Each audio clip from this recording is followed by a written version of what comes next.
The room was silent, thick with the scent of expensive cigars and cold sweat. 25 of the world's most dangerous men stood frozen, their eyes locked on a steel vault that had remained sealed for 48 hours. They had flown in cryptographers from London, safecrackers from Chicago, a disgraced math prodigy from MIT, and even a former CIA codebreaker who had cracked nuclear launch sequences. All of them failed. 5 minutes remained until the deadline. If the vault didn't open, the acid inside would destroy the ledger, and the entire Castellano empire would crumble to dust. In the corner of the room sat Alexander Castellano, 36 years old, with a jawline sharp enough to cut glass and eyes like frozen espresso. The man no one dared look at directly, the king of New York's underworld. His gold lighter clicked rhythmically in the suffocating silence. Click. Like a countdown to someone's death. Then a glass shattered. A trembling waitress had dropped her tray near the door. She fell to her knees, scrubbing the floor with shaking hands. But as she worked, her eyes drifted upward to the impossible lock. She saw what 25 experts had missed, and she whispered 5 words that changed everything. Alexander Castellano pulled his gun. Not at her, but at the experts who had wasted his time and his money. Because the girl with the rag, the girl with a scar running down her left arm, the girl who had dropped out of MIT to pay for her dying brother's surgery, had just done the impossible. Her name was Cassandra Hartwell, and this is the story of how a waitress became the queen of the underworld. If you love stories of underdogs rising to power, hit that like button and subscribe to the channel. Share this with someone who needs to believe that impossible is just a word. The experts saw a lock. Cassandra saw a story waiting to be told. 6 hours before that fateful moment, Cassandra Hartwell woke at 4 a.m. in a rundown apartment in the South Bronx. The steady drip of water from a rusted pipe echoed through the darkness, like the heartbeat of a dying house.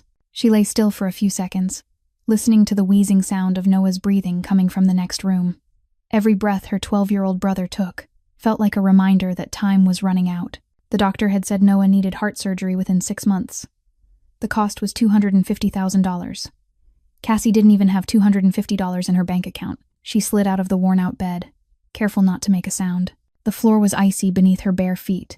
She passed her mother's room and glanced through the cracked door. Margaret Hartwell lay there with silver hair spread across the pillow, eyes shut tight, lashes twitching with restless unease. Alzheimer's was slowly devouring her memories, day by day. Just last week, her mother had wandered off for 3 hours in the middle of a winter night. The police found her shivering on a street corner, asking for directions home to a husband who had been dead for 5 years. Cassie taped another note to the door. "Mom, it's Cassie. Don't go outside. I love you." She knew her mother might not remember who Cassie was when she woke up, but she kept writing anyway, every day, as if love could be preserved in ink on paper. The kitchen table was buried under unpaid bills. Electricity, water, 3 months of overdue rent, Noah's medication, her mother's care. Cassie had done the math hundreds of times, even working 3 jobs a day. Mornings as a supermarket cashier from 5 to 11. Afternoons cleaning offices from 12 to 5. Nights serving at the Obsidian Room from 8 until 2 in the morning. It still wasn't enough. The debt kept rising like the tide, and she was nothing more than a grain of sand trying to stop the ocean. Her eyes fell on the long scar running down her left arm, the pale pink skin still wrinkled and never fading. 5 years earlier, on a rainy November night, her father had been driving home after delivering an antique watch he had spent 3 weeks repairing. Cassie had been in the passenger seat, laughing with him about a math problem she had just solved at MIT. Then headlights flared, metal screamed against metal, and her world shattered. Her father died instantly. Cassie survived with a scar, and the crushing debt he left behind. She was forced to drop out of MIT in her final year, abandon her dream of becoming a mathematician, leave everything behind and return to this apartment to care for her mother and her brother. Sometimes, in the dead of night, she still dreamed of MIT lecture halls, dreamed of equations dancing across blackboards, dreamed of the life she should have had. Then she woke up, and Noah's labored breathing dragged her back into reality. Cassie made a cup of coffee using cheap grounds, and drank it quickly while pulling on her supermarket uniform. She looked at herself in the mirror, eyes sunken from lack of sleep, her face more hollow than it had been just a week ago. 28 years old, yet she looked closer to 40. Life had drained her 1 drop at a time. Before leaving, she stepped into Noah's room. Her brother lay curled beneath a thin blanket, lips tinged blue from lack of oxygen. She bent down and kissed his forehead. "I'll save you," she whispered, "no matter the cost." She didn't know that cost would arrive far sooner than she imagined, that tonight, in a VIP room at the Obsidian Room. Her life would change forever, that she would stand before an impossible safe and whisper 5 fateful words. But for now, Cassandra Hartwell was just an exhausted young woman stepping out of a crumbling apartment, bracing herself for another long day of work, unaware that this was the final day she would live her old life. 14 consecutive hours of work had drained Cassie to the bone as she pushed open the back door of the Obsidian Room at 7:45 in the evening. Her feet ached, and her back felt locked in place. But she didn't have the right to be tired. The final shift of the day was waiting, and this was the highest-paying job of her 3. She couldn't afford to lose it. The staff changing room was cramped and damp, the fluorescent light flickering as if it were about to die. Cassie opened her old locker and took out the black uniform with the white apron. She studied herself in the cracked mirror on the wall, trying to hide the dark circles beneath her eyes with a thin layer of powder. At the Obsidian Room, staff were required to look flawless. No one spending thousands of dollars on a single bottle of liquor wanted to see exhaustion on a server's face. Hartwell, the shrill voice cracked like a whip. Mr. Crawford stood in the doorway of the changing room, his face flushed red, beads of sweat dotting his bald forehead. He was the manager of the Obsidian Room, a 55-year-old man with a bloated body and the temperament of a venomous snake. You're 2 minutes late. I'm sorry, sir. The subway. I don't care about your subway. Crawford stepped closer, his breath heavy with garlic washing over Cassie's face. Tonight is the most important night of the year. If you mess up anything, you won't just lose your job. You'll wish you'd never been born. Do you understand? Cassie swallowed and nodded. Yes, sir. Crawford turned away, the sound of his hard-soled shoes echoing across the tile floor. Cassie exhaled, her hands trembling slightly as she fastened the buttons of her shirt. She was used to Crawford's cruelty, but tonight felt different. The air in the club was tighter than usual, as if the entire building were holding its breath for something yet to come. You okay? A gentle voice spoke up. Cassie turned and saw Marcus, a server who had worked here for 3 years. He was one of the few people in this place who treated her with any kindness. I'm fine, Cassie said, forcing a smile. Crawford's always like that. No. Marcus shook his head, lowering his voice, as if afraid someone might hear. I mean tonight. You don't know. Know what? Marcus glanced around, then pulled Cassie into a corner. Alexander Castellano. He's here tonight. In person. A chill slid down Cassie's spine. She'd heard the name. Who in New York hadn't? Alexander Castellano wasn't just a mafia boss. He was the shadow that ruled this city. People said he owned half the docks, a third of the politicians, and all of the fear. They said he could turn a man to ash without lifting a finger. They said no one who looked him in the eye lived to talk about it. The entire VIP area is locked down, Marcus continued, his voice shaking. Dozens of bodyguards. And they brought in something really big, covered in black cloth. No one knows what it is. Why is he here? Cassie asked. No one knows, but the energy in there is bad, Cassie. Really bad. I heard screaming from inside. Someone's going to get hurt tonight. Marcus gripped her shoulders, his eyes serious.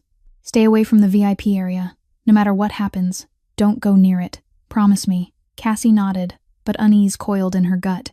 She stepped onto the main floor of the Obsidian Room and was immediately overwhelmed by its opulence. Even after 3 months working here, she never got used to the sight. The club was a fortress of luxury hidden deep within Manhattan. The ceiling soared high above with crystal chandeliers worth millions of dollars. Amber and gold lighting was designed to make everyone look beautiful and dangerous at the same time. The black marble floor gleamed like a mirror. The walls were draped in deep red velvet soaked in the scent of money and secrets, and the clientele were not ordinary people. They were financial titans, powerful politicians, dealers who lived in the shadows. They drank $1,000 liquor like water, and they looked at servers the way one looked at objects. Cassie moved like a ghost between the tables. That was her superpower. She'd learned long ago that people with money didn't see servants. She was furniture. She was a walking liquor dispenser. And she was fine with that. She didn't want attention. She just wanted to survive the night, collect her tips, and go home to Noah. But as she passed the corridor leading to the VIP area, she felt something. Not a sound, because the space beyond was terrifyingly silent, but a sensation, as if an invisible force were pulling her toward the heavy oak door, as if fate itself were waiting on the other side. She shuddered, quickened her pace, and tried not to think about what Marcus had said. She didn't know that in just a few hours, she would walk through that door, and her life would never be the same again. 1 hour passed in relative calm. Cassie carried trays of drinks, wiped down tables, collected tips, and did her best to stay far away from the corridor, leading to the VIP area. Just as Marcus had warned her, she thought she might make it through the night without trouble. But fate had plans of its own. The sound of clattering glass erupted from the VIP hallway, followed by curses and hurried footsteps. Cassie turned to see Tommy, a new server who had only been here for 2 weeks, standing there trembling amid shattered glass and spilled liquor. He had dropped an entire tray of crystal glasses right outside the VIP room. Crawford charged in like an enraged bull. He grabbed Tommy by the collar, his face turning purple with rage. "You idiot! That's $10,000 worth of liquor. Get out of my sight right now." Tommy was dragged away, his face drained of color with fear. Crawford scanned the floor, searching for someone to deal with the mess. His gaze landed on Cassie, and she knew her peaceful night had just ended. "Hartwell, get the bucket and the special cleaning rags. Clean that up before Mr. Castellano sees it. And remember, be invisible." Cassie wanted to refuse. She wanted to say there were dozens of other staff who could do this, but she saw Crawford's eyes that said if she dared argue, she'd be fired on the spot. And she couldn't lose this job. Not with Noah depending on her. "Yes, sir." Cassie grabbed a bucket of water and cleaning rags from the supply room and walked toward the VIP corridor, her heart pounding hard in her chest. 2 massive bodyguards stood watch at the door, their black suits stretched tight over muscle. One of them had a long scar running across his cheek, his eyes cold as ice as they scanned Cassie from head to toe. "I'm here to clean," Cassie said, forcing her voice to stay steady. "Quickly, don't look around. Don't speak." The scarred guard growled, then shoved the heavy oak door open. Cassie stepped inside, and instantly it felt as if she'd crossed into another world. The music from the main floor vanished completely, replaced by a suffocating silence. The air was thick with the smell of ozone, old paper, and sweat, the smell of fear. Cassie knelt near the door and began gathering broken glass and blotting up spilled liquor, but her eyes couldn't help taking in the room, and what she saw made her hold her breath. At the center of the room stood a massive object unlike anything she'd ever seen. It was a safe, but not an ordinary one. It was a huge, polished steel cylinder, nearly as tall as a grown man. Its surface was covered in dizzyingly complex mechanical components. 6 analog dials were arranged in a circle near the top, their hands moving at different rhythms. Below them was a digital keypad with a screen flashing constantly changing number sequences. Brass gears turned slowly, meshing together like a mechanical symphony. This wasn't just a safe. It was a work of art, a puzzle forged in steel. Surrounding it were 25 men, all of them looking exhausted and desperate. Cassie counted at least 6 laptops running lines of scrolling code. Technical drawings lay scattered across the floor. Medical stethoscopes rested on tables, and electronic devices she couldn't name were strewn about. A man with a heavy German accent wiped sweat from his brow, eyes glued to his computer screen. Another, with silver hair and a tweed jacket, studied an ancient book, lips moving as he murmured to himself. A third pressed a stethoscope to the surface of the safe, straining to hear what lay within. But they all shared the same expression. Failure. And then Cassie saw him. Alexander Castellano sat in a leather armchair in the darkest corner of the room. He didn't move. He didn't speak. He simply sat there like a statue carved from granite and danger. Cassie saw him for only a second, but the image burned into her mind as if seared by hot iron. He was younger than she'd imagined, maybe 36 or 37. A jawline sharp as a blade, jet black hair slicked back to perfection. A tailored black suit fitted down to the last millimeter, likely worth more than Cassie's entire apartment. But the most terrifying thing was his eyes.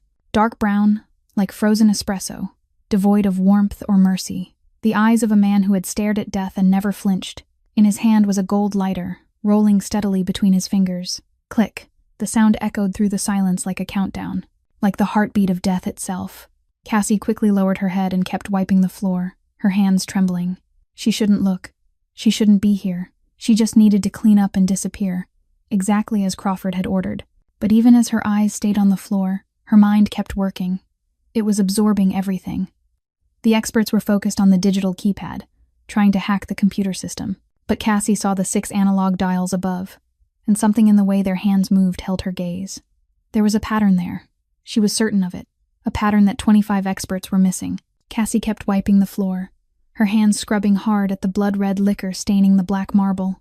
She tried to keep her head down, keep her breathing steady, keep herself invisible just as Crawford had ordered. But her mind refused to obey. It was working furiously, like a machine that had been shut down for too long and suddenly brought back to life. That was her curse, or her gift, depending on how one chose to see it. Since childhood, Cassie had never seen the world the way ordinary people did.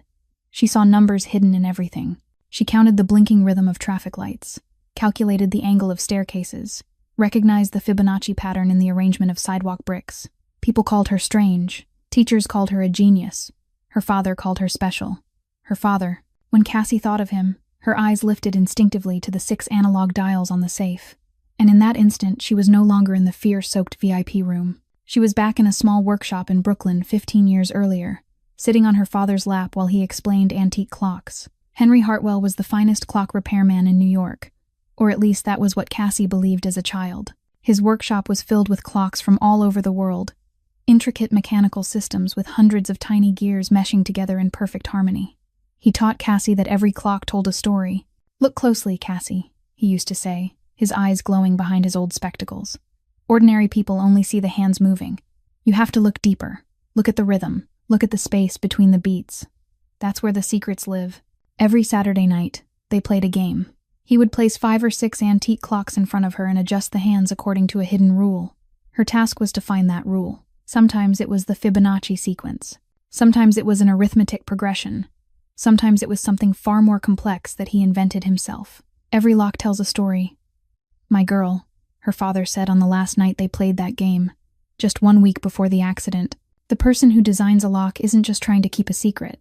They're telling you who they are, how they think, what they love. If you understand the mind behind the lock, you'll open it." The memory dissolved as a voice rose in the room, thick with a German accent and heavy with frustration. "The algorithm changes every 10 seconds. We've tried every decoding method. It's impossible." Cassie glanced at the man who spoke, tall and thin, with blonde hair and bloodshot eyes from lack of sleep. He was staring at his laptop screen, where lines of code scrolled endlessly. All 25 experts were focused on the digital system. They were trying to hack the computer code. They were analyzing algorithms. They were using the power of modern technology to battle the safe. But they were looking in the wrong place. Cassie was certain of it. She looked again at the 6 analog dials, and this time she allowed her mind to do what it did best: analyze. On the first dial, the minute hand moved forward 3 marks. On the second, the minute hand moved backward 1 mark. On the third, the hand stayed still. On the fourth, the hand moved forward 5 marks. On the fifth, it moved backward 2 marks. On the sixth, it moved forward 7 marks. 3, 1, 0, 5, 2, 7. That wasn't random. It wasn't a simple Fibonacci sequence as Cassie had first assumed. It was a variation, a blend of prime numbers and another rule she had seen before. Her father had taught her this rule while repairing an antique Swiss clock for a wealthy collector. She remembered him smiling as he explained it, saying the designer of that clock was a mathematician who loved prime numbers but also loved to toy with anyone trying to decode it. The rule wasn't in the numbers themselves. The rule was in the distance between them. Cassie held her breath. She understood now. The digital system was a smokescreen. The keypad was a trap meant to distract. The designer of this safe didn't trust computers. He trusted mechanics. He trusted clocks. And he had hidden the real key inside the 6 analog dials that none of the experts had bothered to truly see. She knew how to open the safe. The only question was whether she dared to speak. Cassie lowered her head toward the floor, the rag in her hands having stopped moving without her even realizing it. Her heart pounded like a war drum, blood roaring in her ears. Every passing second, a battle between reason and the instinct to survive. She knew the answer. She knew how to open the safe. But should she speak? A voice inside her screamed, the voice of fear and logic combined. "Stay quiet. You're just a waitress. You're nobody. If you speak up and you're wrong, you'll die. If you speak up and you're right, you might still die for knowing too much. This is Alexander Castellano, the man who turns people to ash. Keep your head down, finish cleaning, and disappear. That's how you survive." Cassie clenched the rag so tightly her fingernails dug into her palms until they nearly bled. That voice was right, completely right. She shouldn't be involved in this. She shouldn't be here. All she had to do was stand up, walk out of the room, and forget everything she had seen. Then another voice cut through the silence, cold and lethal. The voice of Alexander Castellano himself. "How much longer?" "5 minutes, sir," a man replied, his voice trembling. 5 minutes. Cassie remembered what she had overheard when she entered the room. If the safe didn't open, the acid inside would destroy everything. And if that happened, Alexander Castellano would be furious. She had seen what he was capable of when calm. She didn't want to imagine what he would do after losing everything. And she would be right here, in this room, when that fury erupted. But that wasn't the real reason she hesitated. The real reason was Noah, her little brother lying in a hospital bed, his fragile heart growing weaker each day. $250,000, a sum she would never earn even if she worked herself to death. But Alexander Castellano might carry that amount in the pocket of his suit. If she helped him, would he reward her? Or would he kill her for knowing too much? Cassie didn't know. She couldn't calculate people. She only knew how to calculate numbers. 4 minutes, the voice announced, like a funeral bell. Cassie closed her eyes for a single second. She thought of Noah, of his smile when she read to him, of the way he clutched her hand whenever he struggled to breathe, of the promise she had whispered that morning. I'll save you. No matter the cost, even her own life. Cassie opened her eyes. The decision was made. She didn't know if this was courage or madness, but she knew that if she stayed silent and let the safe be destroyed, she would never forgive herself. She would spend the rest of her life wondering if this had been her only chance to save Noah. And she would rather die for trying than live with regret. She lifted her head. She looked straight at the safe, at the 6 dials turning in steady rhythm, and she whispered 5 words, her voice soft but clear in the deadly silence. The clocks are the key. Time froze. 25 experts stood frozen in place. Fingers stopped tapping keyboards. Eyes stopped staring at screens. Everything in the room halted, as if someone had pressed pause on the entire universe. And then Cassie felt it. Those frozen espresso dark eyes drilling into her like twin blades of ice. Alexander Castellano had turned to look at her. For the first time, he truly saw her. Not looking through her like an object, but looking at her as a human being. The click of the lighter stopped. The silence grew so heavy Cassie felt it pressing against her chest like a stone. Go on, Alexander Castellano said, his voice low and rumbling, like thunder before a storm. Cassie swallowed hard, her throat dry as a desert, her legs trembling as she slowly rose from where she had been kneeling on the floor. The rag slipped from her fingers and fell with a soft thud, but no one noticed.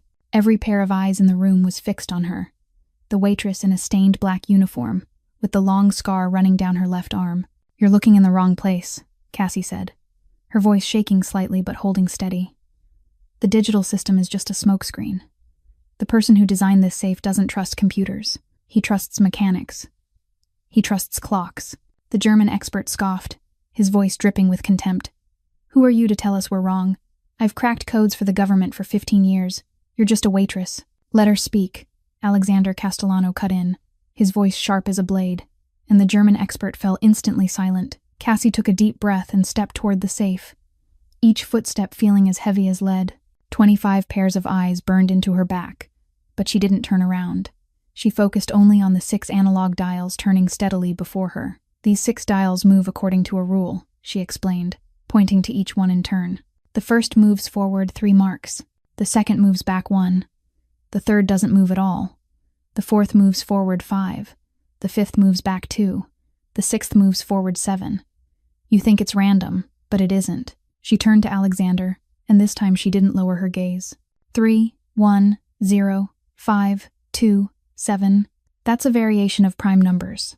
The designer loves primes, but he doesn't use them directly. He uses the distance between consecutive primes, then reverses the order of each pair. How do you know that? Alexander asked, his voice emotionless though his eyes narrowed slightly.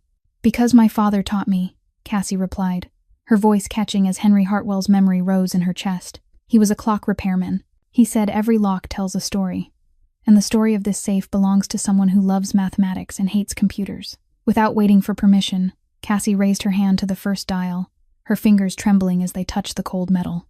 She knew that if she was wrong, this would be the last act of her life. But she wasn't wrong. She turned the first dial to the number 2. Click. The second dial to 3. Click. The third to 5. Click. The fourth to 7. Click. The fifth to 11. Click. The sixth to 13. Click. The first 6 prime numbers. 2, 3, 5, 7, 11, 13. For a long, endless moment, nothing happened. Cassie felt her heart stop. Had she been wrong? Was she about to die? Then a sound filled the room. Not gunfire, but machinery. Gears inside the safe began to turn, locking into place with a smooth, musical precision. The thick steel door slowly opened, releasing a breath of cold air and the scent of old paper. Inside lay a black leather ledger, thick and ancient, holding every secret of the Castellano Empire. The room sank into absolute silence. 25 experts stood frozen like stone statues, mouths open, eyes wide. They had worked for 48 hours with equipment worth millions of dollars, and a waitress had done what they couldn't in 30 seconds. Alexander Castellano rose from his leather chair. He moved slowly, each step echoing across the marble floor like the count of death itself. Then he drew his gun. Cassie held her breath, her heart tightening. This was it. This was where she died, but the barrel didn't point at her. Alexander turned and aimed the sleek black weapon at the trembling group of experts. 25 men, his voice said, cold as ice. 48 hours, $10 million, and a waitress solved it in 30 seconds. He pulled the trigger. The gunshot cracked through the room. One expert collapsed to the floor, blood pooling dark beneath the golden light. The others screamed, dropped to their knees, begged for mercy. But Alexander didn't look at them. His frozen espresso eyes were locked on Cassie. And for the first time, she saw something in them that wasn't cold. It was curiosity. Cassie wanted to run. Every cell in her body was screaming at her to turn around and flee this blood-soaked room, but her feet felt nailed to the floor, and Alexander Castellano's gaze held her in place like an irresistible force of gravity. He gestured toward the bodyguard with the scar across his cheek. "Roman, take this trash out. Handle them the usual way." Roman nodded and signaled to the other guards. The remaining 24 experts were dragged out of the room, their pleas and sobs echoing down the corridor before fading into nothing. The body of the man who had been shot was removed as well, leaving behind a dark smear of blood on the marble floor. Cassie stood there alone with Alexander Castellano in a room that now felt emptier and more terrifying than ever. "Sit down," Alexander said, pointing to the chair across from his own. It wasn't an invitation. It was a command. Cassie walked to the chair on trembling legs and perched on the edge as if ready to bolt at any second. Not that she could escape. She knew that. Still, her survival instincts wouldn't let her relax. Alexander sat opposite her, the gun still in his hand but no longer aimed at anyone. He studied her in silence for so long that Cassie felt herself teetering on the edge of madness. Finally, he spoke, his voice low and even, like water flowing beneath ice. "Name." "Cassandra Hartwell," Cassie answered, her voice hoarse. "Cassie." "Cassandra Hartwell," Alexander repeated, as though tasting each syllable. "A waitress who opens a safe that 25 of the world's top experts couldn't crack. You intrigue me, Cassandra, and very few people manage that." He leaned forward, elbows resting on his knees, his espresso dark eyes never leaving her face. "Where did you study?" "MIT," Cassie said. There was no point in lying. He would check, and if she lied, she'd die. "Applied mathematics. Final year." "Final year," Alexander echoed, one brow lifting. "You dropped out." "I had to." "Why?" Cassie was silent for a moment. The scar on her arm seemed to ache, as if it held its own memories. "My father died. A car accident. I had to come home to take care of my family." "Family," Alexander repeated, his voice still emotionless, though his eyes narrowed slightly, taking everything in. "My mother has Alzheimer's. My brother is 12. He was born with a heart condition." Cassie swallowed. "He needs surgery within 6 months. It costs $250,000, and you don't have the money." "I work 3 jobs a day," Cassie said, forcing calm into her voice, though bitterness seeped through. "Morning cashier at a supermarket, afternoons cleaning offices, nights serving here. I sleep 4 hours a night, and it's still not enough." Alexander said nothing. He simply looked at her, his gaze traveling from her sleep-starved face to her stained uniform, then settling on her left arm, on the long scar running from elbow to wrist, pale pink and raised against her skin. "That scar," he said, his voice dropping slightly. "From the accident." Cassie nodded faintly, instinctively lifting her hand to cover it as if it were something shameful. "My father died on the spot. I was trapped in the car for 2 hours before rescue arrived. Glass cut my arm. The doctors said I was lucky the artery wasn't severed." "Lucky," Alexander repeated, his tone carrying something Cassie couldn't decipher. Contempt, irony, or understanding. He stood and walked toward her. Cassie stiffened, her heart racing, but he didn't draw his gun. Instead, he bent down and reached out, taking her wrist with a gentleness that startled her. He lifted her arm and examined the scar under the golden light.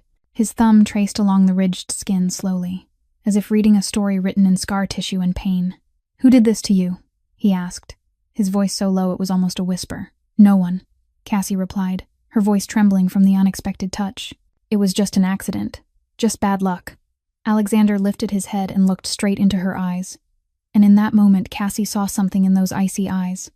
Not cruelty, not contempt, but understanding, as if he too knew what loss felt like, as if he carried scars of his own that no one could see. "Bad luck," he repeated, then released her wrist. He turned away and walked to the open safe, removing the black leather ledger. He flipped through a few pages, his eyes scanning the dense handwritten lines, then closed the book and turned back to Cassie. "You've seen the safe. You know what it contains. Normally, I'd kill anyone who knew this ledger existed." Cassie held her breath, her heart tightening. "But you're different," Alexander continued, stepping toward her slowly. "You're intelligent, you're brave, and you're desperate." He stopped directly in front of her, looking down with unreadable eyes. "Desperate people are the most dangerous, or the most loyal." "What do you want from me?" Cassie asked, forcing steadiness into her voice, though her heart thundered in her chest. Alexander smiled. It was the first smile she'd seen on that cold, handsome face, and it didn't make her feel safer. It made her feel like prey that had just caught a predator's attention. "You'll find out," he said. "But first, you're not leaving this building until I say so. Roman will take you to a room. We'll talk more in the morning." He turned and headed for the door, but before stepping out, he stopped and spoke without looking back. "And Cassandra, don't think about running. I'll find you, and next time, I won't be this kind." Cassie didn't sleep at all that night. The room Roman brought her to was a luxurious suite on an upper floor of the Obsidian Room, complete with a king-size bed, silk sheets, and windows overlooking the Manhattan skyline. It looked like a 5-star hotel room, and it felt just as much like a beautifully decorated prison. She lay on the bed with her eyes wide open, staring at the ceiling as her mind replayed the images from the night before over and over again. The gunshot, the blood on the marble floor, Alexander Castellano's frozen espresso eyes, and the strange gentleness of his fingers tracing the scar on her arm. When the first light of dawn slipped through the curtains, the door opened. Roman stood there, his expression carved from stone. "Mr. Castellano is waiting. Follow me." Cassie was led through long corridors lined with red carpet, into a private elevator, and up to the highest floor of the building. When the elevator doors opened, she stepped into a world completely different from the dark club below. This was a penthouse office with floor-to-ceiling glass walls, offering a sweeping view of Manhattan waking under the early sun. The furniture was minimalist, but so expensive Cassie could almost feel its value just by looking at it. And in the center of the room stood Alexander Castellano, facing the glass wall, a cup of coffee in his hand, his back to her. He had changed suits, now wearing charcoal gray with a white shirt and black tie. His hair was still perfectly slicked back. He looked like a powerful businessman, rather than the mafia boss who had killed a man in front of her less than 12 hours earlier. "Sit down, Cassandra," he said, without turning around. Cassie took the black leather chair across from the desk, sitting straight, her hands folded tightly in her lap. She tried to stay calm, but her heart was pounding like it wanted to tear free from her chest. Alexander turned, walked to the desk, and sat across from her. He set the coffee down, then slid a leather briefcase toward her. "Open it." Cassie opened the briefcase with slightly shaking hands. Inside was a thick stack of documents, and on top lay a photograph. Noah lay in a hospital bed, his small face pale, a breathing tube taped beneath his nose. "Your brother," Alexander said calmly, as if discussing the weather. "Noah Hartwell, 12 years old, congenital heart disease with chronic asthma, requires valve replacement surgery within 6 months. Estimated cost $250,000, not including post-operative care." Cassie felt the blood drain from her body. He had investigated her family. In just a few hours, he knew everything. "And this is your mother." Alexander flipped to the next page, revealing another photo. Margaret Hartwell stood on a street corner, her expression vacant and lost. Margaret Hartwell, 58 years old, early-stage Alzheimer's. Last week she wandered for 3 hours during the night. You were fortunate the police found her before anything happened. "What do you want?" Cassie asked, her voice breaking with fear and anger. "I want to offer you a job." Alexander leaned back, his eyes never leaving her face. "You'll work for me. As an advisor.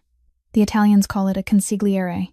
You'll use that brilliant mind of yours to analyze finances, detect fraud, and solve problems ordinary people can't. In return, I'll cover the full cost of Noah's surgery, the best doctors in the United States, the finest hospital, Complete post-operative care. He tilted his head slightly. And I'll hire a private nurse to care for your mother 24 hours a day. A new apartment in Manhattan. Safe and comfortable. All your debts will be erased. Cassie sat there, unable to believe what she was hearing. It was everything she needed. Everything she had dreamed of. Everything she had worked herself to exhaustion for over 5 years and still couldn't reach. And he was offering it to her on a silver platter. But at what cost? No, Cassie said, her voice trembling but firm. Alexander raised an eyebrow, genuine surprise crossing his face for the first time. No, I don't want anything to do with the mafia, Cassie said, standing up. I saw you kill someone last night. I know who you are and what you do. I don't want to be part of that world. I just want to go home to my family. She turned and walked toward the door, but Alexander's voice cut through the room behind her, cold and sharp as a blade. You think you can refuse? Cassie stopped, her hand gripping the door handle. You've seen the ledger, Cassandra. You know it exists. You know what it contains. Normally, anyone who knows that never leaves this building on their own feet. He stood and approached her slowly. I'm giving you a choice. One I've never given anyone. Work for me and your family will be protected, cared for, allowed to live. Or refuse and... He stopped directly behind her, his warm breath brushing the back of her neck, and disappear. You, your mother, and that poor boy Noah with the fragile heart. Tears welled in Cassie's eyes, but she bit her lip hard to keep from crying. She turned to face Alexander, meeting his icy gaze head-on. This isn't a choice, she said, her voice shaking. This is a threat. Yes, Alexander admitted without shame. And that's how my world works. You're smart, Cassandra. You know you don't truly have a choice. Cassie closed her eyes. She thought of Noah, of his weak smile that morning when she left. She thought of her mother, of the lost look when she couldn't remember her own daughter. She thought of all the nights she had cried alone in that rundown apartment, praying for a miracle. The miracle had come. It just came from hell instead of heaven. All right. Cassie opened her eyes and looked straight at Alexander. I accept. Alexander smiled, the smile of a victor. Welcome to the Castellano family, Cassandra. 3 days later, Cassandra Hartwell's life had changed completely, at least in material terms. She stood in the middle of a penthouse, spanning more than 300 square meters on the top floor of Castellano Tower, staring at a level of luxury so unreal it felt like a dream. The floors were made of pristine white Italian marble. Floor-to-ceiling glass walls opened onto a sweeping view of Manhattan, the Hudson River winding in the distance. The furniture was custom-designed, each piece likely costing more than an entire year of rent from her old South Bronx apartment. A glossy black grand piano rested in the corner of the living room, and inside her closet, tailored suits and dresses had already been prepared, every piece fitting her body perfectly as if it had been sewn directly onto her skin. Cassie didn't know how they had gotten her measurements, and she didn't dare ask. She stepped closer to the glass wall and placed her hand against its icy surface. Manhattan stretched below her like a vast tapestry of light and shadow. From here, she could see the entire world, yet she couldn't touch it. The glass doors didn't open. The elevators required a special access card, and Roman, the scarred bodyguard, stood watch in the hallway 24 hours a day. It was beautiful like heaven and imprisoning like hell. She was a bird in a golden cage. The soft chime of the elevator pulled Cassie from her thoughts. She turned to see 2 people step out. The first was a young man, perhaps 33 or 34, with neatly styled dark brown hair and a smile bright enough to belong in a toothpaste advertisement. His face resembled Alexander's, the same sharp jawline and high nose, but softer, more approachable. His navy blue suit was flawless, without a single wrinkle. Hello there, he said cheerfully, stepping forward with his arms open as if greeting an old friend. You must be Cassandra. I'm Gabriel Castellano, Alexander's cousin. I've heard so much about you. He took her hand and shook it warmly, but Cassie was observant. She noticed that Gabriel's eyes didn't smile along with his lips. They were far colder than his grin, measuring her, weighing her, as if she were a chess piece on a board he was already planning to move. What did he tell you about me? Cassie asked, keeping her tone neutral. That you're the genius who opened the safe 25 experts couldn't crack, Gabriel replied with a laugh that made Cassie uneasy. Very impressive. Alexander is rarely impressed by anyone. You must be very special. I was just lucky, Cassie said modestly. Lucky. Gabriel tilted his head, his smile unchanged. No, don't diminish yourself like that. We value talent here. You'll be treated like family. Family. The word echoed in Cassie's mind like a warning bell. She didn't trust Gabriel. There was something in his calculating gaze, in the way he studied her so carefully beneath his friendly exterior, that made her feel like a rabbit under a wolf's watchful eye. Then she noticed the second woman. She had been standing silently behind Gabriel the entire time, only now stepping into the light, and Cassie immediately understood that if Gabriel was a hidden danger, this woman was an open one. She appeared to be around 30, tall and model-thin, with long, glossy black hair cascading over her shoulders. Her beauty was sharp and striking, emerald green eyes and lips as red as blood. The tight black dress she wore likely cost more than Cassie's entire previous annual salary. But the most frightening thing wasn't her beauty. It was her gaze. Those emerald eyes looked at Cassie as if she were an insect meant to be crushed beneath a Louboutin heel. "Vanessa Rinaldi," the woman said coolly, daughter of Don Rinaldi, a longtime ally of the Castellano family. She stepped closer, her eyes sweeping Cassie from head to toe with undisguised contempt. "So this is the waitress Alexander is suddenly so interested in. I hear you opened the safe. Impressive. But don't think it means anything." "I don't think anything at all," Cassie replied calmly. "Good," Vanessa smiled, the expression sharp as a blade. "Because you should know your place. You're just his newest toy. Something to amuse him. When he gets bored, you'll disappear like all the others before you." She tilted her head, black hair spilling over her shoulder. "And remember this. Alexander belongs to me. We'll be engaged this year. Don't get ideas." Vanessa turned and walked away, her heels clicking against the marble floor like a threatening countdown. Gabriel watched her go, then turned back to Cassie with a rehearsed apologetic smile. "Don't mind Vanessa. She's a little hot-tempered, but she's right about one thing." He leaned closer, lowering his voice as if sharing a secret. "In this place, you need to know where you stand. Alexander can give you everything, but he can also take it all away. Be careful, Cassandra." Gabriel gave her shoulder a light pat and stepped back into the elevator with Vanessa. The doors closed, leaving Cassie alone in the luxurious, chilling penthouse. She stood there, staring through the glass wall at the bustling city below. She had escaped the rundown apartment in the South Bronx. She had escaped the 3 jobs that drained her body dry.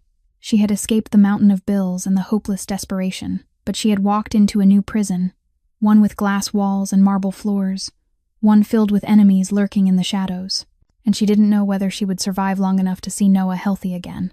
On the morning of the 5th day since Cassie moved into Castellano Tower, Alexander appeared at the door of her penthouse with an unexpected announcement. "Get in the car. I'm taking you to see your brother." Cassie didn't have time to ask questions. She hurried after Alexander down the private elevator and into a sleek black Rolls-Royce waiting in the underground garage. Roman was in the driver's seat, his face as expressionless as ever. During the 30-minute drive through the streets of Manhattan, Cassie didn't say a word. She sat rigid, hands clenched tightly in her lap, her heart pounding with a mixture of anxiety and fragile hope.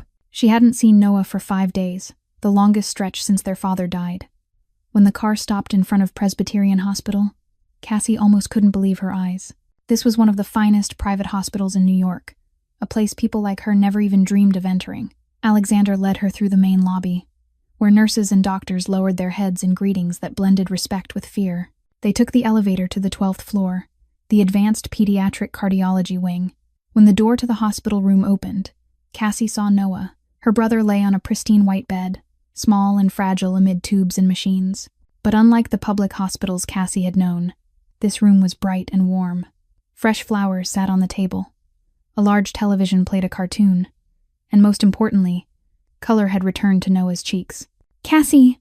Noah cried out, his eyes lighting up like stars when he saw his sister. Cassie rushed to his bedside and wrapped her arms around him, careful not to disturb the lines.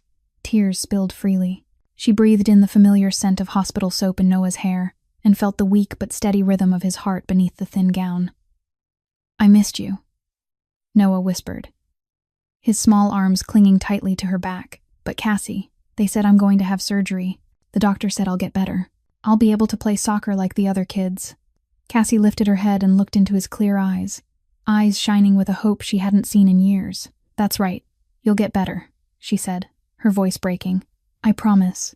A doctor entered the room, nodded respectfully to Alexander, then turned to Cassie. "Miss Hartwell, Noah's surgery has been scheduled for next week. We'll be using the most advanced technique to replace the heart valve. The success rate is 98%. He'll be able to live a normal life after recovery." A normal life. The words rang in Cassie's mind like a bell from heaven. Noah squeezed her hand, his eyes glowing with excitement. "See? I'll be fine. You don't have to worry anymore." Cassie couldn't speak. She only nodded, tears streaming down her face as she held her brother close. They stayed at the hospital for 2 hours. Cassie read stories to Noah, laughed with him about new cartoons, and pretended everything was normal, as if she hadn't sold her soul to the devil for this moment. When they left, Noah waved from the hospital window, his small face radiant with joy. Cassie waved back until the car turned the corner, and he disappeared from sight. Then she broke down. Sobs tore from deep in her chest, tears spilling uncontrollably. She cried from relief, from gratitude, from guilt, and from 1,000 other emotions she couldn't name. She had tried for so long, she had carried too much for too many years, and now, finally, her brother would live. Alexander said nothing. He stared out the window in silence while Cassie cried beside him. Then, without a word, he reached into his jacket pocket, pulled out a crisp white handkerchief, and placed it gently into her palm. Cassie took it and wiped her tears with trembling hands. She glanced at Alexander. He was still looking out the window, his face unreadable, but there was something in that small gesture, that respectful silence, that made Cassie realize that maybe, just maybe, beneath all that ice, there was still a heart that knew how to beat. 2 days after visiting Noah, Alexander summoned Cassie to the main conference room of Castellano Tower. It was the first time she had ever been called into a real meeting, and the moment the heavy oak doors opened, she knew this would not be an easy morning. The room was vast, dominated by a long mahogany table that could seat 20 people. Today, only 8 men were present. 8 powerful capos of the Castellano Empire, men who controlled different corners of New York, from the docks to casinos, from construction to transportation. They were all middle-aged, dressed in expensive suits, heavy gold rings weighing down their fingers, eyes sharp as razors. When Cassie entered behind Alexander, every gaze in the room snapped toward her, and she knew immediately that not a single one was friendly. "This is Cassandra Hartwell, my new advisor," Alexander said calmly, as if announcing the weather. Silence stretched for 3 seconds. Then a snort of laughter broke out from the far end of the table. "Advisor?" The man laughing was heavy-set, with a thick bull-like neck and thinning hair slicked back with glossy gel. Cassie recognized him from the file Alexander had shown her earlier. Salvatore Russo, capo of construction, one of the longest-serving members of the organization.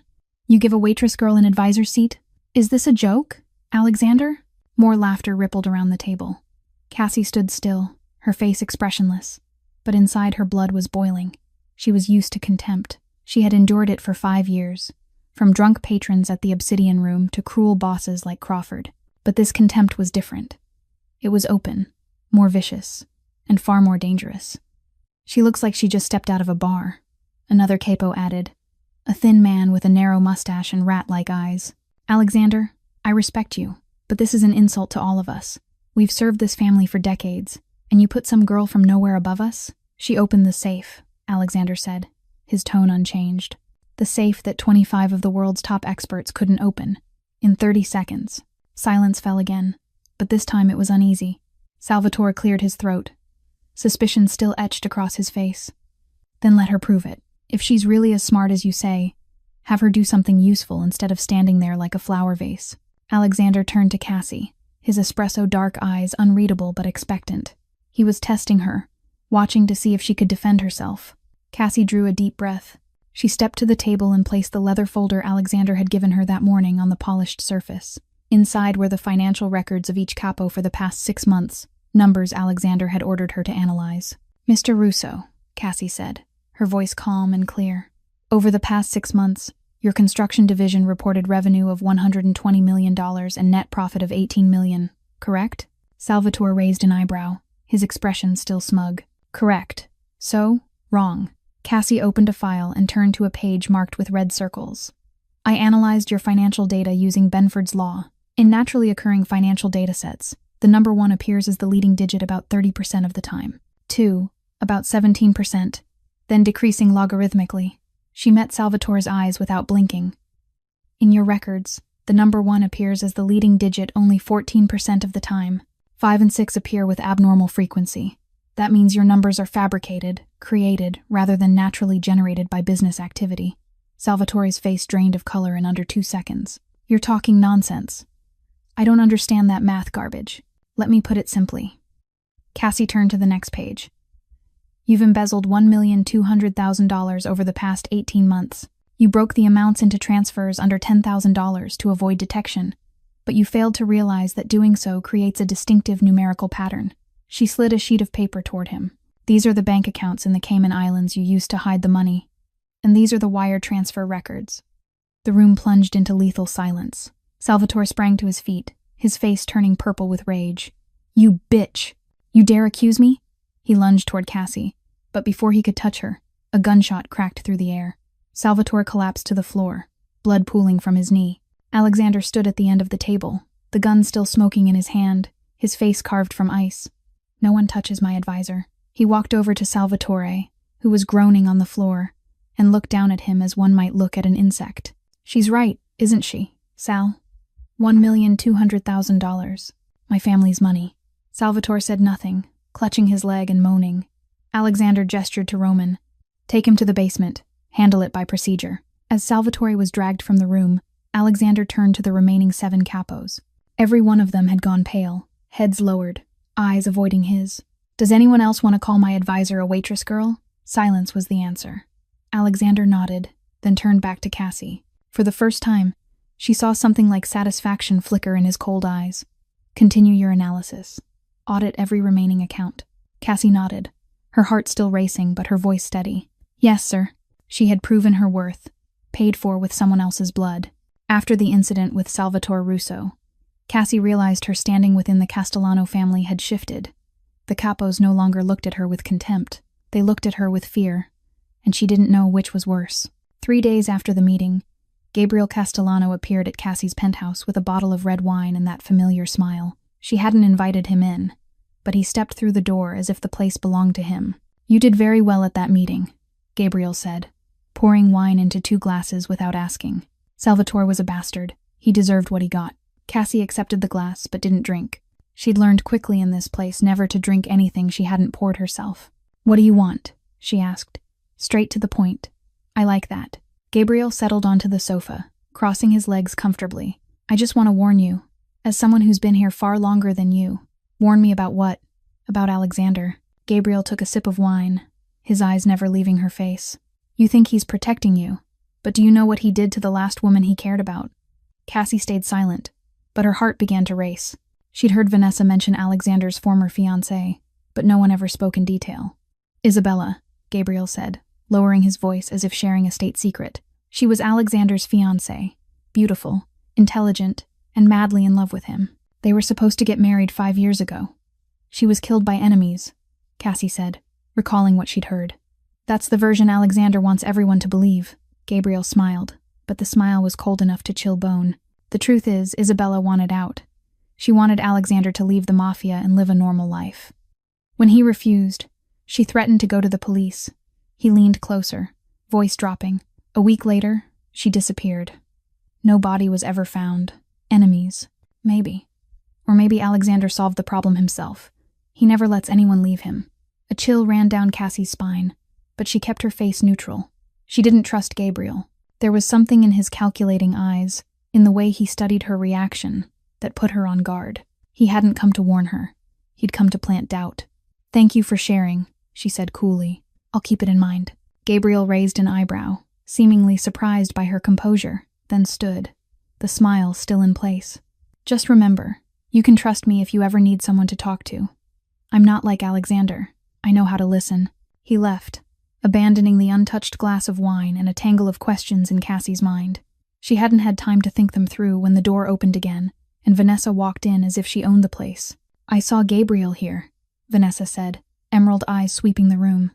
Interesting. Are you trying to seduce both cousins now? I'm not seducing anyone, Cassie replied, keeping her voice steady despite the heat rising inside her. Doesn't look that way. Vanessa approached, heels clicking against the marble floor. You think you're smart because you exposed Salvatore. You think that makes you safe. No, little sister. It makes you a target for everyone. She stopped inches from Cassie, eyes cold as ice. And I'll be first on that list. Alexander is mine. The Rinaldi family and the Castellano family promised this long before you were scrubbing bathroom floors. Don't think you can change anything. I don't care about Alexander that way, Cassie said plainly. I'm just doing my job. Keep lying to yourself. Vanessa smiled, the the expression sharp as a blade. "But remember this, I'm watching you, every single step." When Vanessa left, Cassie stood alone in the luxurious, frigid penthouse. She looked out through the glass wall at the restless city below and made a decision. She couldn't trust anyone here. Not Gabriel with secrets offered too easily. Not Vanessa with open threats.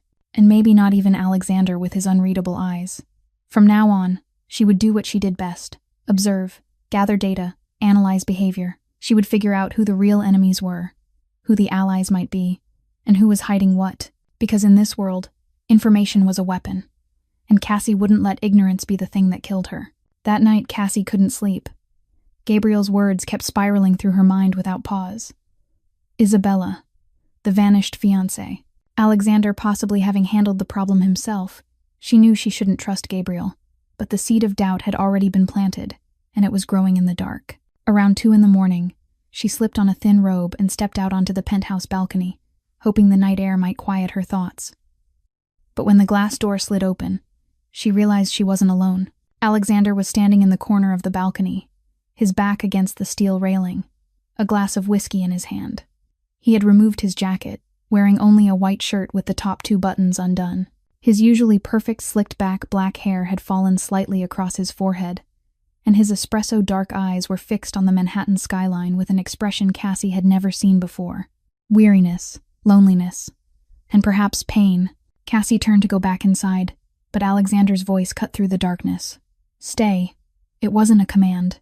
This time it sounded like a request. Cassie hesitated for a second, then stepped closer and stopped beside him at a careful distance. They stood in silence for a long time, looking out at the sleeping city below. Millions of lights shimmered like fallen stars, beautiful beyond words and cruelly lonely. "Gabriel spoke to you," Alexander said suddenly, his voice lower than usual. Cassie wasn't surprised that he knew. In this world, walls listened and shadows watched. "He told me about Isabella," she replied honestly. There was no point in circling the truth. Alexander was quiet for a long moment. He took a sip of whiskey, moonlight cutting sharp lines of light and shadow across his angular face. "And what did he say?" "That I killed her."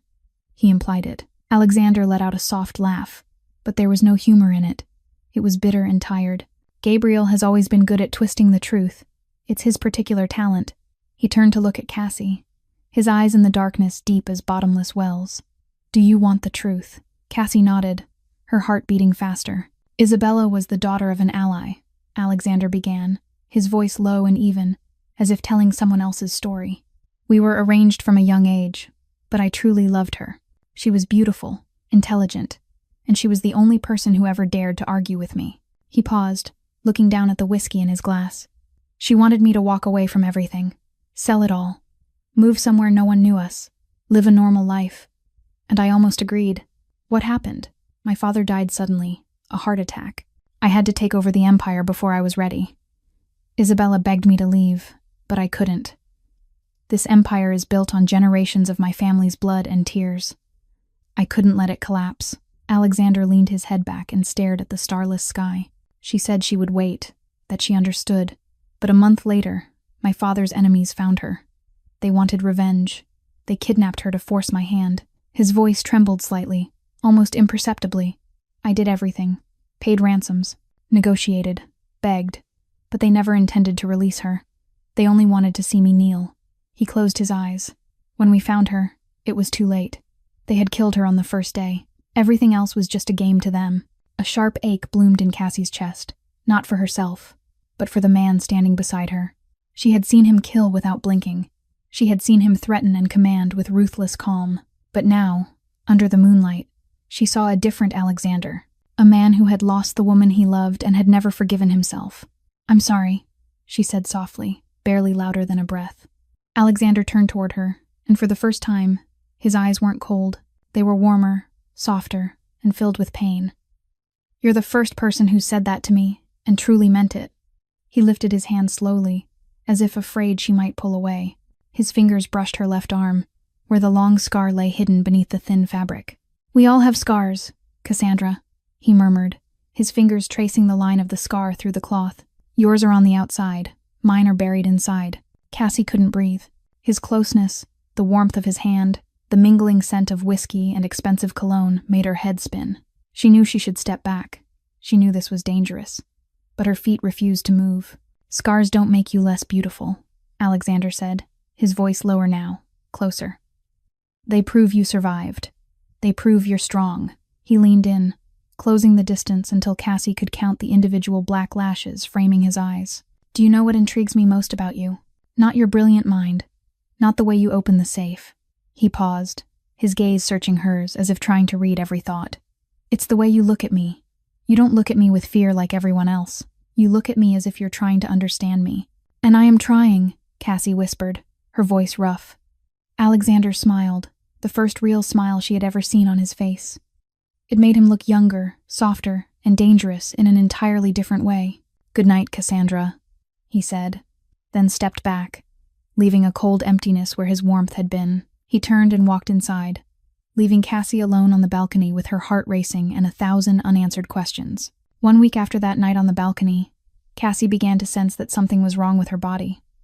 At first, it was only mild dizziness whenever she stood up too quickly. She blamed lack of sleep, stress, 100 other excuses she invented to calm herself. Then came the nausea.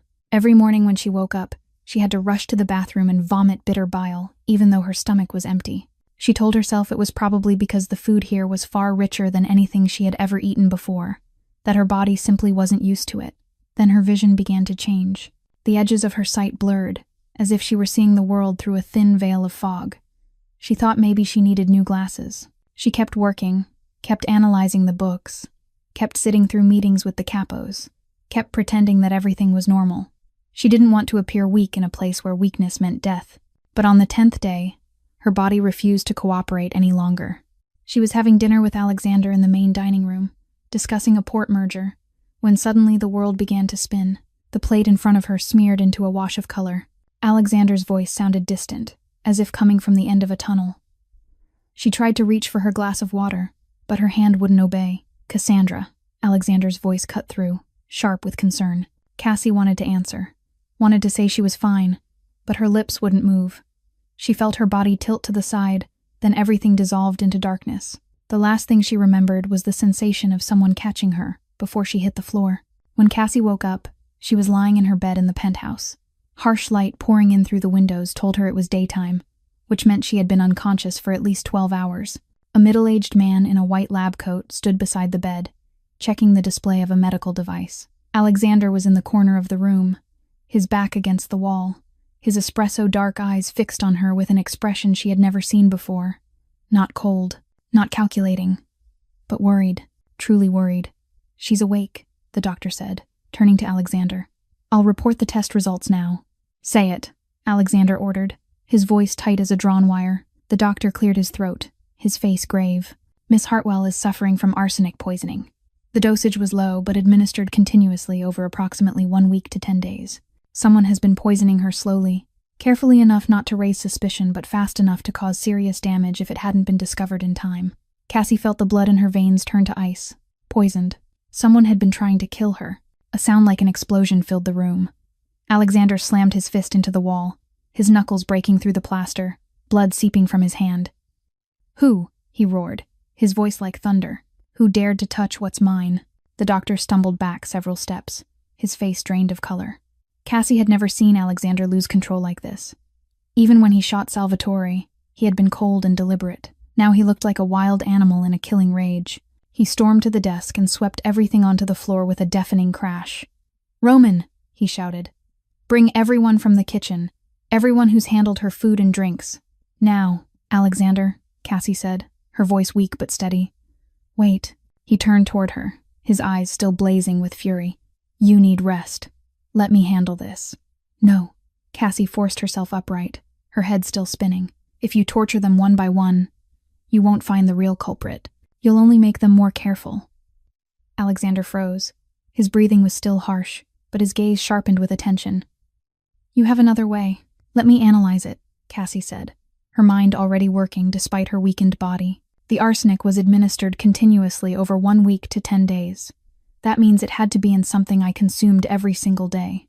She closed her eyes, searching her routine. "I don't eat breakfast in the same place every day. Lunch changes depending on meetings. Dinner is sometimes with you, sometimes alone." She opened her eyes as realization struck. but there's one thing I take every day without exception. Herbal tea. Every morning. The same kind. Alexander lifted a brow. Who supplies your tea? Cassie met his gaze, and she knew they were thinking of the same person. Vanessa, she said, her voice turning cold.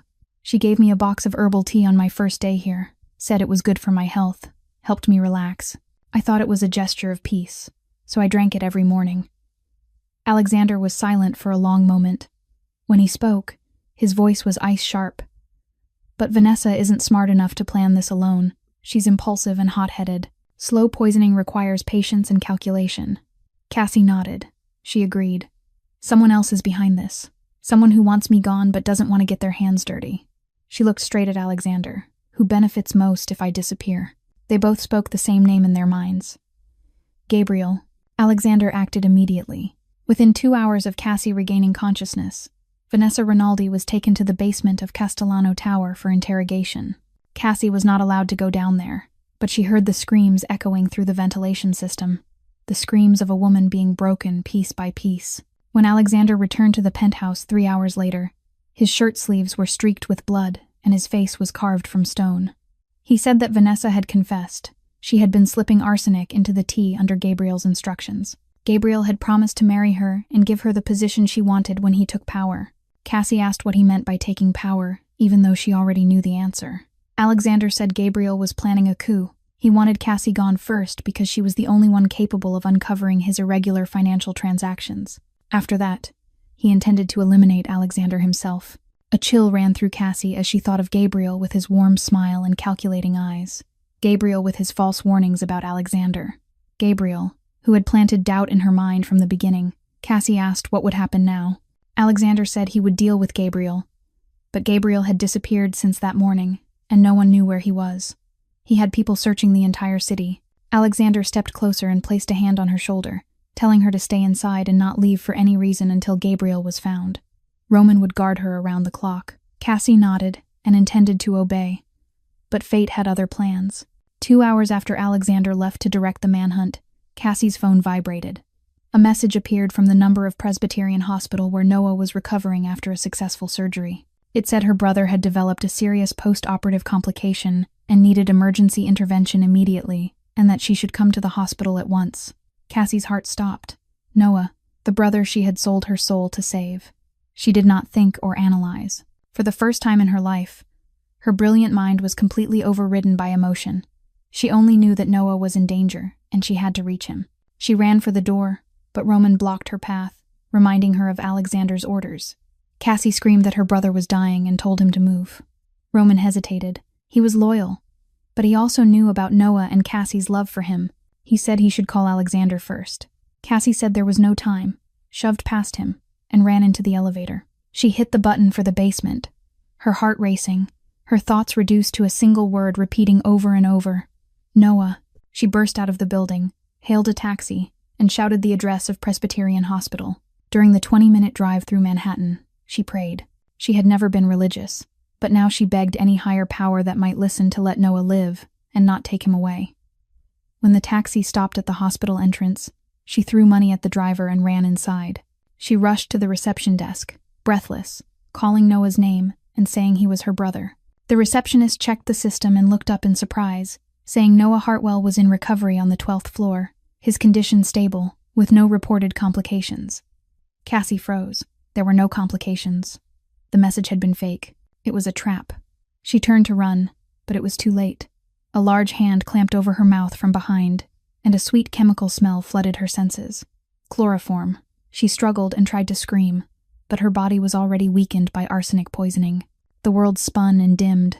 The last thing she saw before losing consciousness was Gabriel Castellano's face.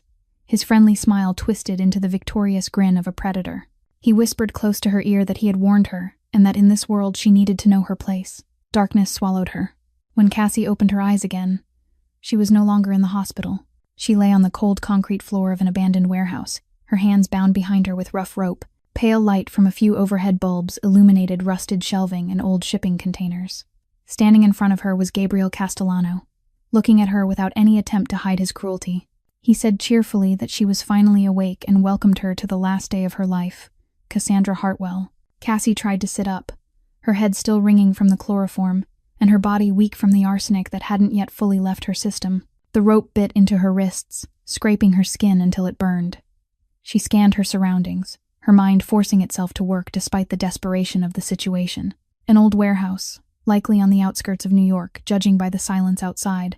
Weak light filtering through high windows told her it was late afternoon. She had been unconscious for at least 4 to 5 hours. 3 of Gabriel's men were positioned around the warehouse, all armed, all watching her like prey. "You know, Cassandra," Gabriel began, circling her slowly like a wolf savoring a rabbit's fear. "I actually admire you. You're smart, brave, and you did what no one else could. You made Alexander Castellano soften." He scoffed, the sound sharp with bitterness. "Alexander, the Ice King of the underworld, the man who kills without blinking, falling for a dropout waitress from the South Bronx. The irony is beautiful." "What do you want?" Cassie asked, forcing her voice to stay steady while her heart hammered wildly. Gabriel stopped in front of her and crouched so their eyes met. The fake warmth was gone. What remained was ambition and cruelty. "I want what should have been mine," he said, his voice heavy with resentment. "The Castellano Empire, power, respect, everything my father handed to Alexander just because he was the son of the eldest brother, while I was only the son of the youngest, the one no one ever respected." He straightened and began pacing, agitation creeping into his movements. "I worked for this family for 15 years. I gave everything. I was loyal. I did all the dirty work Alexander didn't want on his hands. And what did I get? Permanent second place. Forever his shadow. So what are you going to do?" Cassie asked, deliberately stalling as she thought. "I'm taking it all," Gabriel said, smiling like a madman. "But to do that, I need money. A lot of money to buy off the remaining capos, to hire mercenaries, to start a war. And you, my dear Cassandra, are going to help me get it." He pulled a laptop from his bag and set it in front of her. "You're going to break into Castellano Tower's financial system and transfer $500 million into accounts I specify. You've got a genius brain, don't you? I'm sure you can do it. And if I refuse?" Cassie asked, already knowing the answer. Gabriel didn't reply. He simply took out his phone and played a video. Cassie's heart stopped when she saw the screen. Noah was sitting up in his hospital bed, smiling as he talked to a nurse. And just outside the glass door of the room, a man in a black jacket stood watching. One of Gabriel's men. "You see," Gabriel said lightly, as if chatting over coffee, "I've got people at the hospital. All it takes is one order and sweet little Noah will have an unfortunate accident. Maybe a breathing machine disconnects, maybe the wrong dosage of medication. There are so many ways to die in a hospital without anyone suspecting a thing." "Don't," Cassie screamed, tears spilling over. "Please, don't touch my brother." "And your mother too," Gabriel continued coldly, like reading a grocery list. "Poor Margaret with Alzheimer's. She wanders sometimes, doesn't she? It'd be very easy for her to get hit by a car while drifting through the streets at night." Cassie felt as if a knife had been driven straight into her chest. Noah and her mother, the 2 people she loved most in the world, the 2 reasons she had sold her soul to Alexander, and now they were being threatened by someone even more ruthless. "All right," she said, her voice shaking. "I'll do it. Please don't touch my family." Gabriel smiled in satisfaction. He signaled one of his men to untie Cassie and place the laptop in front of her. "Smart choice. I knew you'd understand." Cassie sat before the laptop, her hands still trembling slightly. She began to type, fingers moving with the practiced ease of someone long accustomed to this kind of work. But while her hands worked, her mind operated on an entirely different level. She remembered what Alexander had told her in the early days. "I can monitor every electronic device that accesses the Castellano Tower system. Anyone trying to breach it from the outside will be detected immediately." That was her opening. She deliberately accessed the Castellano Tower server, knowing it would trigger an alert. But that wasn't enough. She needed Alexander to know where she was. While pretending to enter passwords, Cassie typed a string of numbers into a hidden field that Gabriel couldn't see. 40, 74, 14, 72, GPS coordinates of the warehouse, encoded as a mathematical equation she and Alexander had discussed during a data analysis session. She intentionally used the same prime number variation, the same rule she had used to open the safe. If Alexander saw the sequence, he would understand. He had to. "Why is this taking so long?" Gabriel asked, suspicion creeping into his voice. "The security system has multiple layers," Cassie replied, forcing calm into her tone. "I'm trying to bypass the firewall without triggering an alert." Gabriel nodded, apparently accepting the explanation. He didn't know that Cassie had already triggered the alert on purpose. He didn't know that at that very moment, a signal was being sent. Cassie could only pray that Alexander would receive it in time, before Gabriel lost patience, before Noah and her mother were harmed, before she became just another body added to the long list of people who had dared to challenge the cruelty of the underworld. 40 minutes crawled by in suffocating tension. Cassie kept pretending to work on the laptop, stretching time by every means she could. She talked about encryption layers, about complex firewalls, about anything that would convince Gabriel she was trying. In truth, she was praying that Alexander had received the signal, praying that he had decoded the numbers, praying that he was on his way. Gabriel began to lose patience. He paced back and forth, glanced at his watch, and his eyes grew darker with every passing second. He told her she was taking too long, his voice heavy with threat, and that he was starting to think she was playing games. Cassie said she was doing everything she could, her heart pounding, reminding him that Alexander's security systems were sophisticated and that Alexander wasn't stupid. 5 more minutes, Gabriel said as he pulled out his gun and aimed it directly at Cassie's head. If she didn't finish, he would call his man at the hospital. Cold sweat slid down Cassie's spine. She didn't know whether Alexander had received the signal. She didn't know whether he had decoded it. She only knew that she was running out of time. Then it happened. A deafening explosion ripped through the main entrance of the warehouse. The steel door was blown outward by a flash grenade. Blinding white light flooded the space, and in that instant of chaos, hell broke loose. Gunfire erupted from every direction. Cassie instinctively dropped to the floor, covering her head with her arms. She heard screams, shattering glass, bullets tearing through the air above her. Through the gaps between her fingers, she saw dark figures storming into the warehouse, moving with the precision and coordination of highly trained fighters. At their head was Alexander Castellano. He moved like a lethal ghost, the gun in his hand firing without pause. One of Gabriel's men went down, then the second, then the third. Roman was right behind Alexander, guarding his flank, the automatic weapon in his hands cutting down all resistance. In less than 30 seconds, all 3 of Gabriel's men lay motionless on the floor, blood pooling black beneath the dim lights. But Gabriel was not easily caught. In the chaos, he lunged toward Cassie. Before she could react, he grabbed her by the hair, yanked her upright, and dragged her against his body as a shield. The cold barrel of a Glock 19 pressed hard against her temple. He screamed for them to back away, his voice wild, threatening to blow her head off if anyone moved. Alexander froze mid-step. His gun was raised, but there was no clean shot. Gabriel was almost entirely hidden behind Cassie, exposing only part of his shoulder and head. Alexander told him to let her go, his voice icy, but carrying a slight tremor that only Cassie noticed. He said this was between them, and that she wasn't involved. Gabriel laughed hysterically, and said she was the reason everything had fallen apart. The reason Alexander had uncovered his plan. That without this smart little bitch, he would have succeeded. He tightened his grip on Cassie's hair until she cried out in pain. He said Alexander would let him go and that he was taking her with him. And if Alexander did anything stupid, she would die first.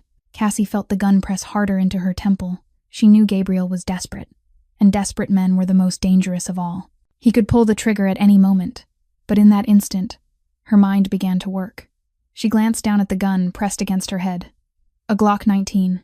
She had seen this weapon in Castellano family armory reports. She remembered every detail, every specification, including common mechanical issues. And she remembered one thing that could save her life, or end it. She called Gabriel's name, her voice shaking but loud enough for Alexander to hear. He told her to shut up. She said it was a Glock 19. She told him she had seen it at the party the previous week and asked whether he cleaned it regularly. She said there was rust on the ejection port. Gabriel demanded to know what nonsense she was talking about, but his voice wavered. She said the friction coefficient was too high, that at this firing angle the gun would jam if he pulled the trigger, that he wouldn't kill her, he would only turn himself into a target. He shouted that she was lying, but she felt the pressure of the barrel loosen just slightly. He was hesitating. She reminded him that she was the woman who had opened the impossible safe, that she understood machines, mechanics, weapons, and asked whether he really wanted to gamble with his life. There was a single second of razor-sharp silence. Then Gabriel made the fatal mistake. He glanced down at the gun for just a fraction of a second to check whether she might be right. A fraction of a second was all Alexander needed. Cassie didn't see the knife fly. She only heard the sound of air tearing, followed by Gabriel's scream of pain. The blade buried itself deep into his right shoulder, striking the joint where arm met torso. The gun clattered to the floor. Cassie surged forward, tearing free from his grip. She fell to the ground, rolled aside, and when she looked up, Alexander was already on Gabriel. He slammed him down, his boot crushing the traitor's throat. He said the gun was completely clean, no rust at all. He turned to Cassie, and something like admiration flickered in his espresso dark eyes. He said she had bluffed. Cassie pushed herself upright, her body still shaking from fear and adrenaline. She said she had calculated the probability of Gabriel's insecurity, that he knew she was intelligent, and that she had used his own doubt against him. Alexander studied her for a long moment, then nodded. He ordered Roman to take Gabriel to the basement, saying they had many things to discuss. They returned to Castellano Tower when it was already late at night. Cassie was examined once more by the private physician, who confirmed that the arsenic had almost entirely cleared from her system, and that all she needed was rest. But she couldn't rest. Not while Gabriel and Vanessa were still alive. Not while justice hadn't been carried out. Alexander took her down to the basement, a place she had never been allowed to set foot in before. It was a cold space of bare concrete walls and pale fluorescent lights. Gabriel was tied to a steel chair, his shoulder still bandaged where the knife had struck, his face drained of color from blood loss and fear, with none of the arrogant confidence he once carried. In the corner of the room, Vanessa Rinaldi sat curled on the floor, her jade-colored eyes swollen from hours of crying. She had been interrogated for a long time, and the results had clearly been brutal. Alexander stood at the center of the room, looking at the two traitors with eyes as cold as ice. Then he did something that shocked everyone present. He turned to Cassie. He said they had tried to kill her, that they had poisoned her, kidnapped her, threatened her family, and asked how she wanted to deal with them. Cassie looked at Alexander, then at Gabriel and Vanessa. She saw the fear in their eyes, the silent pleading to be spared. A part of her wanted them dead, wanted them to pay in blood for what they had done to her, to Noah, to her mother. But another part of her, the part her father had nurtured for years, reminded her that she wasn't a killer. She said not to kill them, her voice calmer than she expected. Alexander raised an eyebrow, clearly surprised. He asked if she wanted to spare them. She shook her head and said no, that she wanted them to live, but to live in disgrace. She stepped closer to Gabriel and looked down at the man who had nearly killed her, saying that death was too easy, that it ended everything in a moment, but living after losing everything, living while being despised by the world, living with the knowledge of complete failure, that was true punishment. She turned back to Alexander and told him to send them to the family prison in Sicily, to force them to labor for the rest of their lives, to live each day in humiliation, knowing they once had everything and lost it all to their own greed. Alexander studied her for a long moment, his espresso dark eyes unreadable, then nodded as a faint smile crossed his lips. He told Roman to prepare the flight to Sicily and to take them away that very night. As Gabriel and Vanessa were dragged out, their screams and pleas echoed through the corridor. But Cassie didn't turn back. She had made her decision and didn't regret it. Later that night, after everything had been settled, Cassie stood alone on the penthouse balcony, looking out over Manhattan swallowed by darkness, millions of lights flickering like stars scattered across the ground. She had nearly died that day. She had stared death in the face, felt the cold press of a gun against her temple, and she had survived. Footsteps sounded behind her, and she didn't need to turn around to know who it was. Alexander came to stand beside her and said she should sleep. She told him she couldn't, that every time she closed her eyes she saw that gun again. They stood in silence for a long time, watching the city below, until Alexander spoke, his voice lower than usual, almost a whisper. He said he had been afraid. Cassie turned to him in surprise. It was the first time she had ever heard Alexander admit fear. He said that when Roman reported she had disappeared, when he realized it was a trap, he had been afraid that he would lose her the way he had lost Isabella, that he would arrive too late again, that he would once more watch someone he cared about die because he couldn't protect them. He turned to her, and in his espresso-colored eyes Cassie saw something she had never seen before. Not cold calculation, not control, but vulnerability. He said that when he decoded her sequence of numbers and understood she was sending a signal, he realized something else, that she had trusted him, that in the most dangerous moment she had chosen to believe he would come, that she had placed her life in his hands. Cassie replied softly that she knew he would come, that she didn't know how, but she knew he would. Alexander lifted his hand slowly, as if afraid of startling her, and his fingers brushed her cheek so lightly she barely felt it. He whispered her name, his voice rough, saying he didn't know how to speak about emotions, that he had never been good at it, but that she had changed something in him, that she made him want to be better, made him want to protect her at any cost. Cassie felt her heart racing. She knew she should be afraid, that the man before her was a killer, a mafia boss, a monster of the underworld. But she wasn't afraid. She only saw a lonely man trying to open his heart. She whispered his name, and he kissed her. Their first kiss wasn't fiery or demanding. It was gentle and soft, like a promise, like two lonely souls finally finding each other. When they parted, Alexander pulled a small ring from his suit pocket, the Castellano family signet engraved with a lion in solid gold. He said it wasn't a proposal, not yet, but a promise, as he slipped the ring onto her finger, telling her she was part of his family, part of him, forever, and that no one would ever be allowed to touch her again. Cassie looked at the ring on her hand, then at the man before her. She didn't know what the future would hold. She didn't know whether she could love a monster. But that night, beneath the Manhattan moonlight, she allowed herself to believe one thing, that maybe, just maybe, even monsters have hearts. 6 months later, the view from the penthouse of Castellano Tower no longer felt like a prison. It looked like a kingdom seen from above. Cassandra Hartwell stood before a full-length mirror, staring at the reflection of a woman she almost didn't recognize. The custom-tailored white suit fit her body perfectly, highlighting a lean silhouette and a presence built on confidence. Her brown hair was styled into soft waves, neatly pinned back, and on her lapel the golden lion crest of the Castellano family gleamed beneath the light. She was no longer the trembling waitress with hollow eyes from sleepless nights. She was no longer the girl kneeling on the floor of a VIP room, scrubbing marble in fear. She was Cassandra Hartwell, consigliere of the Castellano Empire, the second most powerful woman in the New York underworld. And today, she would prove it once again. Roman spoke from the doorway, his voice filled with respect, saying they were ready. 6 months ago, he had called her Miss Hartwell with thinly veiled reluctance. Now he bowed to her the way he bowed to Alexander. Cassie nodded and stepped out with the poise of a queen. She no longer lowered her gaze to avoid attention. She no longer hunched her shoulders to make herself smaller. She occupied space with the certainty of someone who owned it. The main conference room had been prepared. Cigar smoke mixed with expensive cologne and testosterone. Alexander sat at one end of the table, relaxed yet dangerous as always. At the opposite end sat Mikhail Petrov, the Russian mafia boss built like a bear with a thick beard, flanked by 3 of his men. Petrov laughed when Cassie entered and asked Alexander why his secretary was there, telling him to have her fetch a vodka. The room fell into a deadly silence. Alexander's guards tightened their grips on their weapons, but Alexander didn't move.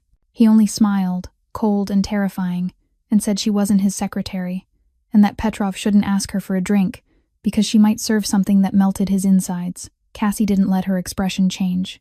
She walked to the head of the table and stood upright, like a queen before her subjects. She didn't sit. She wanted Petrov to look up at her. She said they weren't there for social pleasantries, her voice cutting through the cigar smoke like ice, and that they were there to discuss the 15% Petrov had stolen from their Atlantic City joint venture. Petrov slammed his hand on the table, his face flushed, shouting that it was nonsense and that he respected every agreement. Cassie opened her leather briefcase, pulled out a thick file, and tossed it onto the mahogany table. She said she had analyzed the venture's financial records using Benford's law and asked if he knew what that was. Cassie didn't waste time on a math lesson. She simply leaned forward, her eyes piercing through Petrov. I've already applied the same statistical law that exposed Salvatore Russo to your ledgers, Mikhail. Benford's law doesn't lie, even if you do. She tapped the red circles on the file. Your numbers are too clean, too calculated. In a real business, the digit distributions follow a natural curve. Yours look like they were typed by a nervous accountant trying to hide a deficit. Petrov opened his mouth to speak, but Cassie didn't let him. She said he had thought breaking the money into transactions under $10,000 would help him avoid detection, but he had forgotten that structuring creates an abnormal numerical pattern that anyone with statistical knowledge could spot. She slid another document toward him and said it was a list of Swiss bank accounts under the name of his mistress, Natasha Volkov, along with transfer records totaling $4 million over 18 months. Petrov's face went from red to pale in 3 seconds. He looked at Alexander, then back at Cassie, as if he couldn't believe a woman had just exposed him in front of everyone. Cassie continued without emotion, saying Alexander wanted war and bloodshed to punish the betrayal, but that she had done the math, and war was expensive in lives, money, and time, all of them costs. Then she presented her offer. She pushed another paper toward him and said he would sign over the Newark port to them, valued at $10 million, as a penalty for thinking he was smarter than her and they would forget this ever happened. Petrov looked to Alexander, hoping for negotiation, but Alexander only met his gaze with ice-cold eyes and nodded toward Cassie, telling him she was the one making the decision and that he should listen. 10 seconds of silence passed. Then Petrov, the Russian mafia boss who had ruled New York for 20 years, picked up the pen and signed. When the Russians left, the room felt empty. Alexander stood and walked to Cassie with a glass of red wine, whispering that it had been ruthless and that he had never seen Petrov that afraid. Cassie took a sip and replied that she had only balanced the equation, that he had stolen and had to pay, and that mathematics had no emotions. Alexander let out a rare, warm laugh and said the empire had expanded by 30% without a single bullet, all thanks to a woman with a genius mind and a mathematical law. Cassie looked out the window at Manhattan bathed in purple and gold twilight. 6 months ago, she had been a waitress scrubbing floors. Today, she had expanded a criminal empire without violence. She had become something no one expected, a queen of the underworld.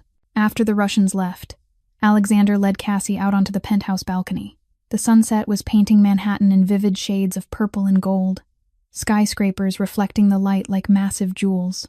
They stood side by side in silence, watching the city shift from day into night.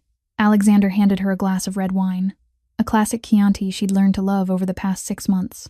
"You know," Alexander said at last, his voice warmer than usual, "when I watched you face Petrov today, I thought of something." "What?" Cassie asked, taking a sip. "That I'm the luckiest man in the world." He turned to her. His espresso-dark eyes were no longer cold or calculating, but gentle, almost tender. "You saved this empire. You saved me. And you gave me a reason to believe that life isn't just darkness." Cassie felt her heart quicken. She set her glass on the railing and faced the man who had changed her life. "Alexander, I just did what I'm good at, seeing patterns other people miss. And that's why I love you." Before she could react, Alexander slowly dropped to one knee. Cassie's breath caught as he pulled a black velvet box from his jacket. Inside lay a brilliant diamond ring, the center stone surrounded by smaller diamonds arranged in the shape of a lion, the symbol of the Castellano family. "Cassandra Hartwell," Alexander said, his voice trembling for the first time since she'd known him. "You entered my life like a storm. You overturned everything I thought I knew about myself. You proved that real power doesn't come from guns or money, but from intelligence and heart." He looked up at her, eyes locked on hers. "The last time I gave you a ring, I said it wasn't a proposal. This time, it is. Will you marry me? Will you be my partner in everything in this empire, in life, in love?" Cassie looked down at the man kneeling before her. 6 months ago, she'd been an exhausted waitress, juggling 3 jobs and drowning in bills. She'd knelt on marble floors in VIP rooms where no one even looked at her. Today, the king of New York's underworld was kneeling before her, asking her to be his wife. "Yes," she said, tears of happiness streaming down her face. "But I have one condition." Alexander raised an eyebrow. "What condition?" "I manage the finances," Cassie said, smiling through her tears. "You spend way too much money on suits." Alexander laughed, a real, warm laugh that echoed across the Manhattan skyline. He stood, slipped the ring onto her finger, pulled her into his arms, and kissed her beneath the glowing sunset. And when they parted, Cassie looked into the eyes of the man she would marry and knew that the equation of her life had finally balanced. From a girl scrubbing floors to a queen of the underworld, Cassandra Hartwell didn't just shatter the glass ceiling. She cracked the impossible safe. Her story proves something powerful. Real power doesn't belong to the loudest voice in the room. It belongs to those who can see the patterns others overlook. Experts saw a locked safe. Cassandra saw a story. And you, what would you do? If you were standing in front of an impossible safe with 5 minutes on the clock, would you break the code or collapse under the pressure? This story reminds us that the most underestimated people often carry the greatest strength, that intelligence can defeat violence, that love can grow in the darkest places, and that it's never too late to change your destiny. If you enjoyed this story, please like and subscribe to our channel so you don't miss our daily videos. Share this with someone who needs to believe that nothing is impossible. We'd love to hear from you. How did this story make you feel? Have you ever been underestimated only to prove everyone wrong? Tell us in the comments below. We read every single one, and we value your voice. Wishing you good health, peace, and a life filled with quiet strength. Thank you for being with us. See you in the next story.